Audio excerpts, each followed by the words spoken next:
Welcome everybody, it's Joseph Lang, and this is the weekly shir for the Zera Shimshon and Parshas Re'eh.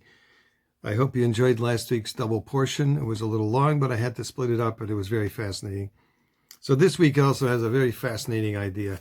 And Zera Shimshon seems to have the pulse of the times on his fingertips, even though he lived almost 400 years ago. So let's go to Vav. This is number 6. It says a perkama der tainis as a gemara in Yud Aleph Omar Aleph. Omer Rav Huna kol amari v'atzmai b'shas ravoin. Anybody who fasts or takes less food in his belly at the time of a famine, so nitzel mimisha mishona, he's safe from a strange death. This is kasha the with the shaykhs one with another. Everybody else is fasting, so why shouldn't he fast? Okay, so the gemara it's actually a mishnah in Pirkei Avos. Perak Hey Mishnah Ches. It says Miksasa Maisrim. Some people are taking Maisris in Eretz Yisrael, and Miksasa Meina Maisrim. Some people are not Maisring. So what's the punishment? Ra'av shall B'tsoiris Ba'al mix. So the Rav, it's a famine that B'tsoiris. B'tsoiris is hard to define in English, but it means that there's not a complete famine. Some people have food and some people don't. Okay, some states have food and some states don't. So, miksasam re'evi miksasam sveim. So the results of that, the ones that are taking meiser, they have no problem. They're sveim. They're satisfied. They have food. And the ones that didn't take meiser are re'evim. They're hungry because they didn't take food. They didn't take meisers. Kasha shalom and nakat haloshin shel re'evim usveim. Why does it have to say that they're fasting or they're satisfied? Yes, the Torah says, "Bechol atzores shaloi tavoyinu al atzibur." In all the aggravations that shouldn't come on us, it says to him, "Bohem bizman shatzibur shori b'tzar." It says that the time of the tzibur, the general public is engaged in aggravation, is sunken in aggravation. We'll call it. Al yomer adam shalom alecha nafshi shaloi yishtatev im tzibur. Don't say, look, I have plenty. I'm not going to be mistata with the tzibur. Let them go. Gesundheit. Let them do what they want. But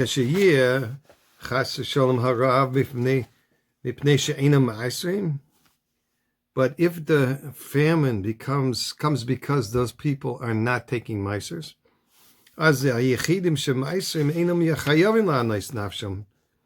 so the people that do take meiser are not obligated to afflict themselves, that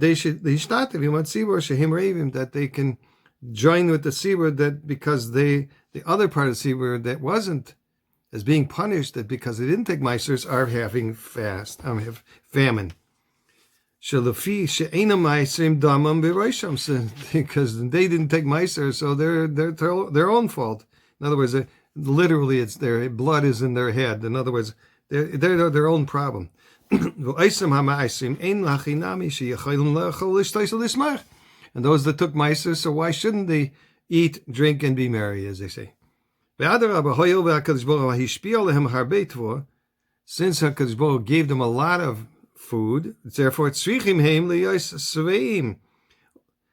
they're obligated to be satiated, and to accept the bracha of Hashem with a nice face. A smiling countenance, they call it. And like almost to give a shtach to the other people, the reason why you're not having this satisfaction is because you didn't take meisers. And this is the will of God, because it's showing that God is punishing the evildoers and granting benefits of brachas to those that keep His will. Aber bei Perek Beis the Shabbos, the Gemara in Shabbos Laflam Beis on Beis, Omrin Mipnei Gezel HaGoivai Oila VeHarav Hoiver. So because of stealing Gezel, so different locusts come up, and the famine exists. So what's going on? Im Kein Hara Bo Chas Hashem Al Echad Mishnei Dvorim. So famine comes because of one or two things, either because of mishum she'ena meiser, because they're not taking meisers, or mipnei hagezel, because they're stealing. Okay, meiser. So if it's the reason that they're having a famine in certain parts of the Israel is because they didn't do Meisers, well, and it's permitted to satiate yourself because you continued to take Meisers when they didn't. And therefore they get the blame on their own heads. Okay, we're going to go into another thing. But if this famine is coming because of stealing, as eino yachal de'achol, elo mishum pikuach nefesh. The reason why he does not eat is because he's only able to eat mishum pikuach nefesh. Why no? Kedei chayev. That's only what he needs to eat for his livelihood. Bilvad mishum de garsinim in Perak Agazon Baba Kama and Kufi Utes Omad Aleph. Gazlan meyamasei muter lahanes mimeno. Rav Omer ad sheyeh roiv mishalei, and B'Shmuel Omer ad sheyeh miut mishalei.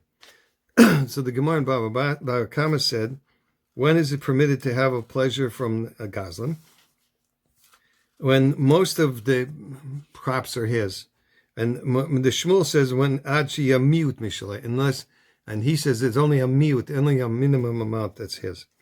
Upasko apoiskim kirav, and the Rambam paskins like Rav, and in Perkel Mahilchas Gezela, he writes here in Halacha Ches and Tes, he writes like this: Zera Shimshon, Asur lehanis min agazlan. It's prohibited to have any pleasure from a gazlan. V'chein davar sheches kasei ganuf. And similarly, he said, if a thing has a chazaka, it has a strong suspicion that it's been stolen, then it's asur lehanis mimeno ad kanashayin. So then it's prohibited to have pleasure from it. Okay, kishiyesh gazlanim harbe ba'ilam. And if there's a lot of stealers in the world, yesh lachu shema oisei adavar hu shu v'lekeach hu davar gazel. It could be that what he's eating is stolen merchandise. It was stolen. And therefore it's prohibited to have a pleasure from it. So what are we going to eat? In the Yalkut Shimoni in the Chezkel Remez Shin Mem Hey, a chamas kam lamata Russia. A chamas kam lamata Russia. Pasuk in Chezkel. Melamich is zakaf atzmai kemakel. So the Gazlan himself erects himself like a stick. Omad lifnei HaKadosh Baruch Hu, and he stands in front of HaKadosh Baruch Hu. He said, "This is mine," right? The ki yesh mimashas bechamas. Is there such a thing as a tangibility in the chamas? Elorotzalam, he means to say, kol advarim hanimtzoim ba'olam, all the things that are found in the world, hoyov shehim kulam asurim. Since all the things in the world that don't belong to us, they belong to HaKadosh Baruch Hu. So if you steal them, they're still not ours.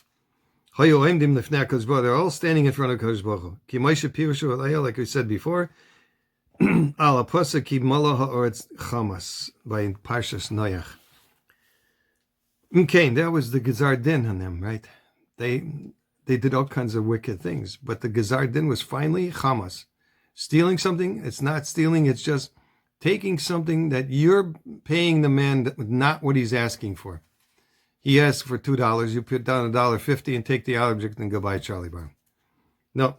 So back to the guy that's not eating even in the time of B'tziris, which is not a full famine, it's a partial famine. So why is he fasting then? Because he's afraid that may be whatever he's eating is stolen merchandise. He's not willing to put himself into a doubt if it's prohibited or not. Except for keeping himself alive, with his part of the din of guarding your soul yourself very much. Therefore, it's mida keneged mida. That's one virtue keneged another virtue. It is he's saved from this strange death that that is depicted on everybody else. Chutz mi'ateva. That's a supernatural. Dahainu im chas v'sholom yigzor HaKadosh Baruch Hu ezay misa. Therefore, HaKadosh Baruch Hu says you have to strange death, you have to die. K'moish yadana she'oila al kol ha'aveiros. So we know that will be go over all other aveiros. Umimikatri b'rosh kulam gezel. So which is the first thing to call out and scream out, I need this guy's soul? Gezel. Loi nechtam gezardinam ela ala gezel. The Gemara in Sanhedrin says in Daf Kuf Ches about the Dora Mabel that their final judgment was only made because of their sin of stealing, chamas. I'm going to do also a little bit of the Reb Nachman Seltzer. He's quoting from another piece in the Parshas Re'eh in my Zera Shimshon. He says, the pasuk says, "Asir taseh es kol tuas zaracho hayotzi shana asada shana shana." Take meiser from all the produce in your fields every single year. Set aside, and I quote from Nachman Seltzer, set aside 10% of your earnings so that you will become wealthy. Is the advice of the Gemara. The Gemara in Shabbos on 19a. Asir, take meiser bishvil shetis asher, so you will become rich.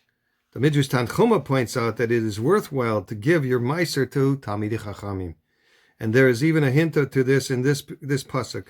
Since the first letters of Aser Taser, Aleph and Taf, are the same first letters of the words Ameli Torah. Aleph is Amelim and Torah. Those who toil in learning. A clue to that one benefit of supporting indigent Talmidei Chachamim with meiser melt is meiser geld, is that it makes a person wealthy. So then he talks about the relationship between Socher and Zulun. But I'm going to say about the Segula in Zera Shimshon now, which you've been all waiting for, right? And the relationship between Yisachar and Zulun was based on both mutual respect and the knowledge that each partner needed the other. It would have put a major damper on their partnership had Zvulun made Yisachar feel as if he were doing him a favor by giving him the money. And no doubt, it would have not lasted long. Only when both sides considered each other equally important, they were partners in this venture, will the partnership succeed long term. Every deal needs to provide wealth and honor for both parties involved if it is to succeed. Consider the following. And when I first began writing about the Zera Shimshon, not many people had heard about it. Consequently, it was not usually available in the average Sforim store. A store must carry the goods that are in demand or it will go out of business. Since nobody was asking for the Zera Shimshon, stores did not stock it, and in many cases the owners hadn't even heard of the sefer and didn't know where they could order it. Eventually, the sefer was made available by a number of people who devoted lots of time, energy, and resources to print the Zera Shimshon in a new format that was easy to read and understand. As more and more people began hearing about the sefer, the demand for it grew. For a while, the number one way to acquire the sefer was by contacting Rabbi Benjamin Pashkes, whose phone number was on the flyleaf and who sold the sefer from his home in Williamsburg. When Benjamin's phone rang one day, he found himself speaking with a Yid named Reb Sender, who explained that he'd come across the sefer and heard about the introduction in which the Zera Shimshon promises benefit to those who study his sefer. The Zera Shimshon will stand by his side, and the person who learns the sefer will sit at his table surrounded by his children and family and beautiful blessings, all given wholeheartedly to the person who studies his sefer. A house filled with everything good. The brachas will begin in this world and carry on into the world to come. That's a pretty decent bracha. I'll take it. Everyone who reads the introduction needs a Yeshua finds themselves connecting to whichever aspect speaks to them and their needs. Rabbi Binyamin explains, Reb Sender focused on the promise for Parnasa, and your eyes will see homes filled with all the good in the world, wealth and honor. Okay, not bad. The Torah says that also, but when the Gadol says it, he has a special way of making a bracha for people. Reb Sender, you see, was in need of Parnasa and grabbed it onto the Zera Shimshon word as if it were a lifesaver. Reb Binyamin's Reb Sender, I have taken it upon myself to purchase the sefer and to study it every single day, and I'm hoping that I will be zeicha to a Yeshua in the area of Parnasa. Reb Sender paid Reb Binyamin Pashkes a visit 4 weeks later. How's everything with you? Rabbi Binyamin asked, welcoming him into the house. Baruch Hashem, something very interesting happened recently. Rabbi Binyamin motioned for him to continue. No, for the last year and a half, Reb Sender said, I have been trying to put together a complicated business deal with a very large company. But no matter how I tried to close the deal, I found myself stymied. It was always something else. One time I was missing a certain document. Another time they told me I needed to add another clause to our contract. A third time the lawyer went on vacation. There was always another reason why they needed to postpone the closing. The deal, while beneficial for the company involved, was more beneficial for me. Their incentive was not great, and consequently they were dragging their feet. Here comes the good part. A few weeks after I started learning Zera Shimshon, I received a phone call from the managing director of the firm, whom I had been chasing so long. I hadn't been in touch with the man for a few months since I'd virtually given up on the deal, yet suddenly he was calling me. What can I do for you? I asked him. I need you to come down to the office as soon as possible, he replied. Quite honestly, I couldn't believe what I was hearing. What did you say? I asked. And make sure that I was not making a mistake. I want you to come over to my office today so we can finish up the deal and sign the contract. Something had changed on their side. Suddenly, they were majorly attracted to the deal and wanted nothing more than to close it that very day. I had never seen anything such as this before. I drove over to the office and we signed the contract that day. He treated me as if I were an honored partner whom they needed and wanted to do business with, and not as though I were someone who was bothering them to get involved in something that they weren't really interested in. It wasn't just that I got the deal, which was great in itself.